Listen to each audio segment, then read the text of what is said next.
Good morning.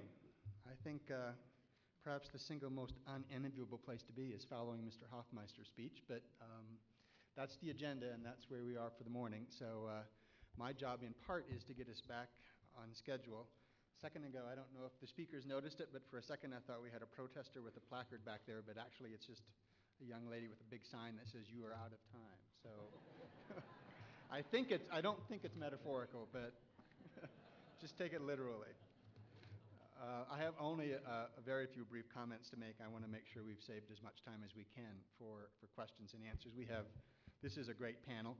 I want to start out by mentioning that I've been coming, through the graciousness of Fred, Julander, and Koga, I've been coming to these conferences for a long time now. I think that this year's agenda is one of the best, maybe the best, and I gather it's also your largest crowd ever, if I'm not mistaken. So I want to congratulate you for that, as well as to thank you for the invitation to join you for the panel this morning. I have a pretty easy job, at least until the question and answer session starts.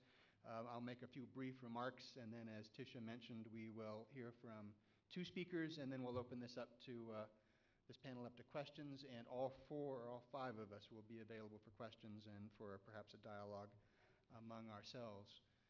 Having said that, as someone who's in the last 6 years or so has often been caught in the middle of that debate that Mr. Hofmeister mentioned, that debate over or between development of our natural gas reserves and other natural resources and protection of human health and the environment on the other hand, I agree with him. I think our challenge, or at least one of them, is to find some way to talk among ourselves, to create that space for dialogue that will help us to find that pathway, the pathway that enables us to develop the tremendous oil and natural gas reserves we have in this country and in this region, while at the same time instilling in the American public the confidence that they clearly need to see that development occur, to permit it to occur in many respects. You know the facts way better than do I, and I've noticed some of the PowerPoints that are coming up. There are obviously more able, more learned members of this panel than I, but the development of horizontal drilling and hydraulic fracturing has dramatically expanded natural gas reserves in the United States, and in fact in a number of other countries, perhaps a topic that is a topic for another conference in October that Fred is deeply involved in. We know, you heard yesterday from Governor Ritter, that Colorado has led the way in creating a legal pathway, a legal structure for retiring old and efficient, and may I say dirty coal-fired power plants here in the Denver metropolitan area and replacing that capacity, at least in large part, with clean-burning natural gas. We're seeing a consistent trend upward in the percentage of electrical energy generated from natural gas, just as we're seeing a steady increase in the number of homes that are heated with natural gas. At the same time, if you're sitting at my table or at my desk, or I gather it's evident to virtually everyone, there are persistent debates in this region and around the country over the impacts of natural gas extraction to air and water quality and to land use. There are dramatic debates over how the progress in making land use allocation. In fact, I was struck yesterday. My agency doesn't get involved in land use allocations. We are spending a lot of time, and I want to digress for a moment. She's moved. Kate Fay is here somewhere. She is my special advisor for energy, environment, and climate. There she is. She's raised her hand. She's the brains in this operation. We are spending a tremendous amount of time and a lot of our resources at Region 8 trying to find ways in which we can promote responsible development of natural gas in a number of different basins here in Region 8.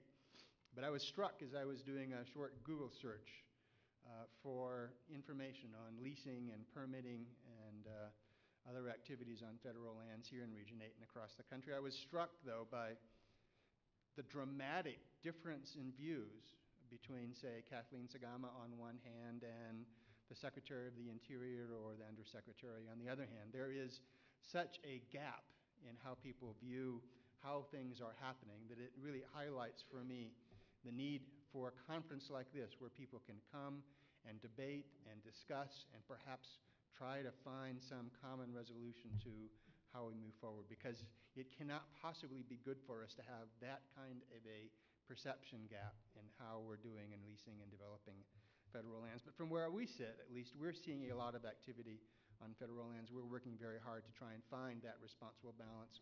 And I think we've developed a relationship with the Bureau of Land Management and with the Forest Service that's probably better than the relationship those agencies have had in a number of years. So this conference really provides what I think is vitally important. Mr. Hofmeister is absolutely right. I think I wrote his comments down. The extent of adversarial relationships in the work that we're doing in managing and developing and natural resources while protecting health and human health and the environment has never been more challenging. But this is a conference where we can begin to close that gap, begin to search for solutions, and develop a dialogue where we're all listening, not just talking, and waiting for our turn to talk next. So I'm happy to be here. I'm really pleased to be here, and I'm looking forward to in the hope that this is a beginning in that dialogue where we can find that pathway forward. So with that, I was sternly directed by Tisha that I'm not to provide any more information on the biographies of our very impressive speakers this morning. To say to you, your job is to look at those program materials you have, to look at those bios. You'll get a very good sense of who our speakers are. But I think Mr. Hangers first, if that's all right, or Mr. Hibbard. Why don't you guys arm wrestle for it? There you go. Thank you.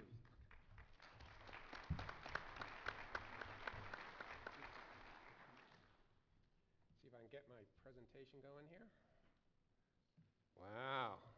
Well, thank you very much. I want to begin by saying it's a pleasure to be in Denver and in Colorado, and I am very grateful to the hospitality shown by Fred and Tisha and the great crew at COGA. And congratulations to COGA on this enormous turnout at this annual conference. I'm told it's over 2,500 people, and I'm sure that's a big deal for the organization, and you rightly should be proud of it. The only thing I want to add as to my background, I am a former president and CEO of an NGO, an environmental NGO. It's called Penn Future, and I'm very proud of everything I've done actually professionally, including that 10-year piece of service in Pennsylvania. And it does inform a lot of what I think about natural gas. I come to this conversation convinced totally that the shale gas, and I'm going to narrow it to shale gas, but you could broaden it, shale gas is good for our economy and for our environment. And unfortunately, that's actually a controversial thing to say. And it's actually a controversial thing to say, particularly in very well-meaning and in some cases well-researched environmental circles. So without further ado, let's go forward. Does this? Yeah. All right. That data there, according to the New York Times gas reporter, is the Ponzi scheme. That's the Ponzi scheme. As you can see, we've produced in the United States 1% of gas from shale in 2000, and now we're up to an incredible 16 billion cubic feet per day, or 25%.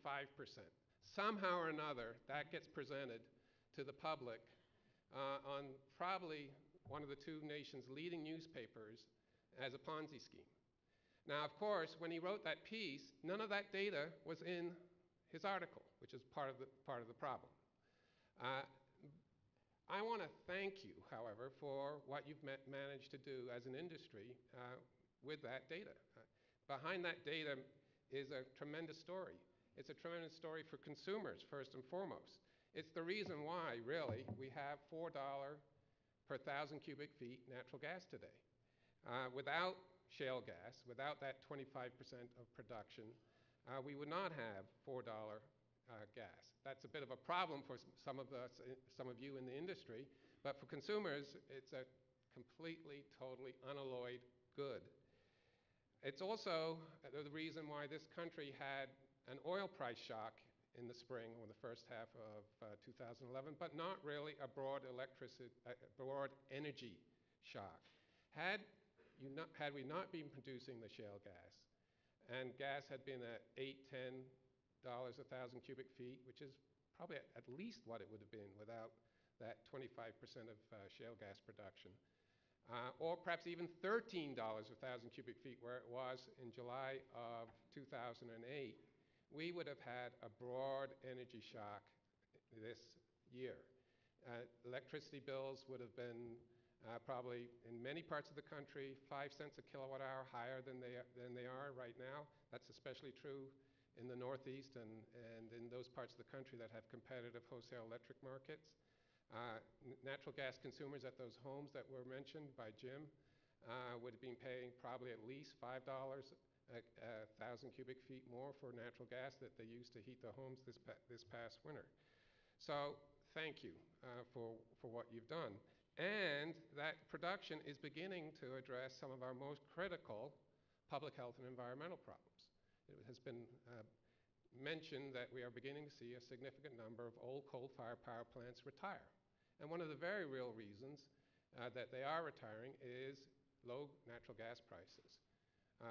In my view, it's also the case that the EPA finally, in my view, overdue, is getting serious about putting in place the air toxic rule and the clean air transport rule. These rules actually are many, many years overdue. But it's the combination of in fact, enforcing the Clean Air Act and low natural gas prices that are forcing a significant number of coal-fired power plants that are 40 years old or older and typically have little or no pollution controls on them to at least be announced for closure. And in some cases,